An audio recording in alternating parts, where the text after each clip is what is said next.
Why did War of the Worlds cause mass media panic?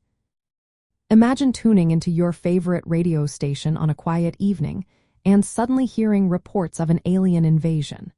That's exactly what happened during the broadcast of War of the Worlds in 1938. This event shows how powerful mass media can be in shaping what people believe and how they react. It was a moment that changed how we see the influence of media on society and education.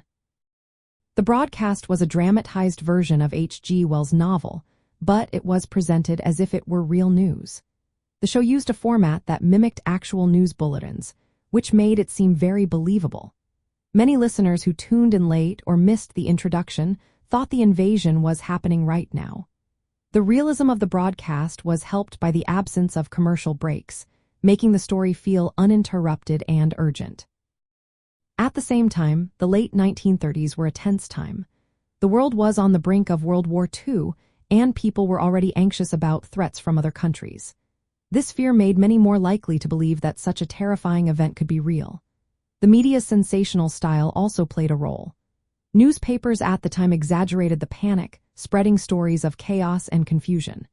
This added fuel to the fire, making the public even more frightened. This event marked a turning point in media history. It showed how radio could influence public perception in ways that could be hard to control. It also sparked discussions about the responsibility of broadcasters to clearly tell the difference between fiction and reality.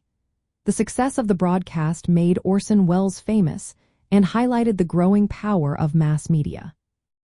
In terms of education and media changes, the War of the Worlds broadcast teaches us how media can shape cultural and intellectual milestones. It reminds us that clear communication is essential to prevent misunderstandings.